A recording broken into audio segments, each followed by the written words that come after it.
को लोग जान पाए कब, जब वनगमन हुआ तब, समझे। इसके पहले भरत को कोई जानता नहीं था, उनके स्वभाव से कोई परिचित नहीं था।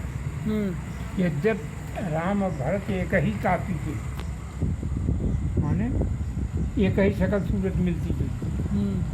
क्योंकि जनकपुर में जब बारात गई है न, तो जनकपुर वासी यही कहे, भरत राम की ही अनुहारी, यानी भरत राम का ट्रू कॉपी है, लेकिन स्वभाव से कोई परिचित नहीं था।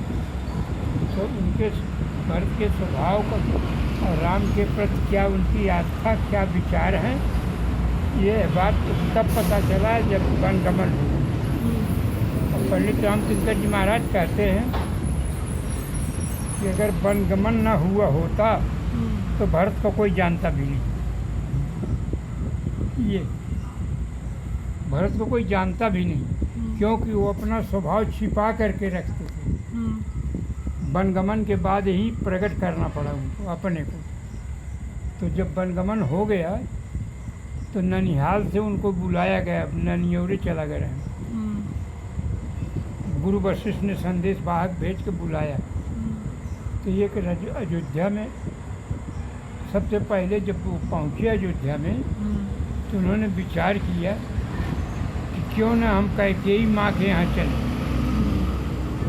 ज़्यादातर प्रायः महाराज दशरथ भी वहीं रहते हैं, राम लक्ष्मण सीता भी वहीं रहती हैं। क्यों न चलें, वहीं सब लोग मिल जाएंगे, जबकि यहाँ की स्थिति नहीं मालूम थी। तो जब वहाँ गए तो अयोध्यावासी यही कहने लगे आपस में कि भरत और कैकेयी की मिली भगत, माँ बेटे की मिली भगत से वनवास हुआ है। देखो कौशल्या के यहाँ नहीं गए और कहीं नहीं गए, सीधे कैकेयी माँ के यहाँ गए। और भरत का विचार था कि वहीं सब मिलेंगे। उनको ये नहीं मालूम था कि वनगमन हो गया या पिता की मृत्यु हो गई। तो जब कैकेयी के पास गए, कैकेयी बड़ी प्रसन्न होकर के उठी। अब पूछत नैहर कुशल हमारे, मायके के क्या हाल है। तो भरत ने कहा कि माँ, वहाँ का तो हाल ठीक है, लेकिन यहाँ का बताओ। यहाँ हमको सब प्रतिकूल नज़र आ रहा है। तब कहती है कैकेयी कि तात काज मैं सकल संवारी।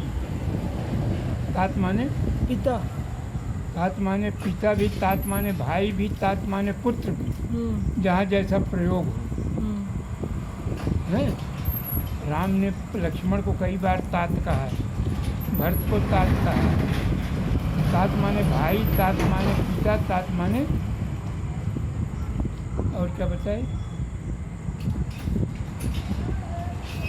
ये होता है, कई अर्थ होते।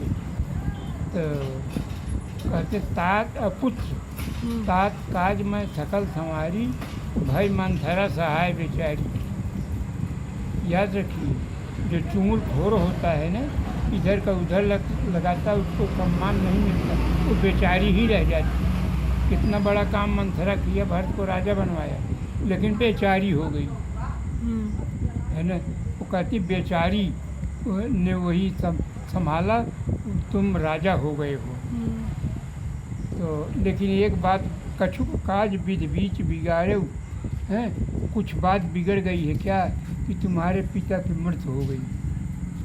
तब भरत कहे, अरे काज संवारने में पिता की मृत्यु हो गई तो बिगाड़ने में क्या होता है, जरा आप बताइए। आपने काज संवारा तो पिता की मृत्यु हो गई, और अगर बिगाड़ी होती तो क्या होता। और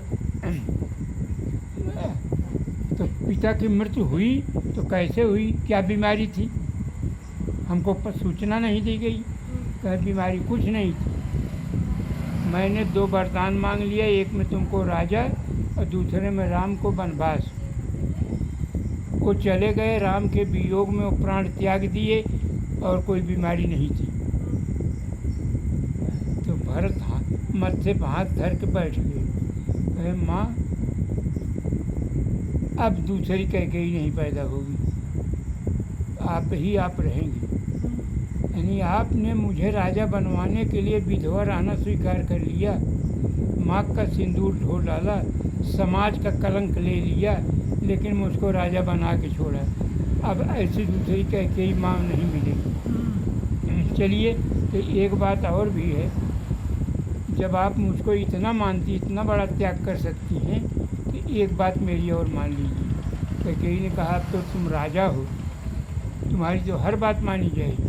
भरत ने कहा, राजा अभी बना कहाँ, राजा बनने की चर्चा हुई, तब तो ये सारी घटनाएं हो गई, और राजा बन जाऊंगा तो रसातल यही तो बन, रसातल को चली जाएगी पृथ्वी। तो आप एक बात मान लीजिए, क्या जिस जबान से आपने राम को वनवास कहा है, और जिसके कारण पिता की मृत्यु हुई, अब उस जबान से मेरा नाम मत लेना, भरत बेटा मत कहना, और न मैं माँ कहूँगा आपको।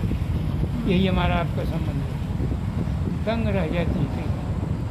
तब तक उधर राज्यसभा का आयोजन होता है, उसमें सभी लोग इकट्ठे होते हैं, गुरु वशिष्ठ उसका नेतृत्व करते हैं। भरत को बुलाया जाता है, तो गुरु वशिष्ठ कहते हैं भरत से कि भरत, तुम राज सत्ता संभाल लो। तो भरत ने कहा, गुरुदेव, कहाँ की राज्य सत्ता संभालने को आप कह रहे हैं? अयोध्या की। अयोध्या तो राम की है, दूसरे की चीज़ का मैं राजा बनूं? राजा अपनी चीज़ें के अपनी वस्तु को बना जाता है, दूसरे की चीज़ की नहीं। संपत्ति सब रघुपति के आई, सारी संपत्ति तो भगवान राम की है, हम राजा बने? ये कहाँ से कैसी बात आप कर रहे हैं? कहें पिताश्री की आज्ञा है। आज्ञा तो वो भी थी गुरुदेव, जब सर्वप्रथम आपको बुला के उन्होंने कहा था कि राम को राजा बना दिया जाए, ये उनके अंतःकरण की आवाज़ थी, तो उसका पालन तो नहीं हुआ। अब बाद में जो उनसे कहलवाया गया मुझे राजा बनने के लिए, वो मंथरा ने कहा, मंथरा की शुरुआत है मुझे राजा बनने की बात। नौकरानी ने महारानी से कहा, अब महारानी ने महाराजा से कहा। होना चाहिए था राजा रानी से कहते, रानी नौकरानी से कहती, तो आदेश की प्रक्रिया सही थी। ये तो उल्टा का पलटा आदेश है। हम बताइए आप इसका पालन कैसे करें? तब क्या होगा भरत? तो राम को लौटाने का कोई उपाय भी तुमने सोचा है? धन्य हो गुरुदेव, आज तक मैं यही जानता था कि गुरु ईश्वर की प्राप्ति का उपाय बताता है, लेकिन आज आप शिष्य से ही पूछ रहे हैं कि राम कैसे लौटेंगे, ईश्वर कैसे लौटेगा। ये क्या हो गया है अयोध्या को? भरत, अब मेरे बस की बात नहीं है, अब जो चाहो तुम करो। तो आखिर ये समस्या कैसे हल होगी? सुन लीजिए गुरुदेव, जब कोई रोग होता है तो उसका उपचार तत्काल किया जाता है, लेकिन उससे आराम तो मिल जाएगा, लेकिन पूरे रोग का शमन यानी रोग का विनाश ये तब होगा जब ये विचार किया जाए क्या चीज़ खाया मैंने, इस शरीर में क्या गया जिसकी वजह से ये तकलीफ़ हुई मुझे, उस पर विचार करना चाहिए। जिस अयोध्या का रोग है राम का बन चले जाना, उनको वापस लाया जाए, सारी बीमारी अयोध्या की दूर हो जाएगी। बस इसी पर जय हो भरत की, जय हो भरत की, सारे अयोध्यावासी जय जयकार करने लगे। तो कहे कि ठीक गुरुदेव, आपन दारुण दीनता कहूँ सभय समझाए, अब बिन देखे रघुनाथ पर जीव की जरन न जाए। अब जो है रघुनाथ भगवान को बिना देखे उनको वापस लाए, मेरे जी की जन्म नहीं मिटेगी। बस सब कहने लगे, दोह दिस समुझ कहें सब लोगू, सब विधि भरत सराहन जोगू। दोह दिस समुझी कहें सब लोगू, सब विधि भरत सराहन जोगू। सब तरह से भरत सराहनीय। सवेरे तैयार हुए सारे अयोध्यावासी, सब तैयार। तो भरत ने कहा, देखो भाई ऐसा है, भगवान की सेवा में आप जा रहे हैं, तो सेवा यही नहीं है कि सब अयोध्या को छोड़ के चले जाओ, हैं? ऐसा है, ये राजमहल, घोड़े, हाथी, सब खर खजाना सब राम का है, इसकी देख रेख भी आप लोग करिए। जो बच जाएंगे वो मेरे साथ चलेंगे। सबकी ड्यूटी लगा दिया, तब जो बचे उनको लेकर के सब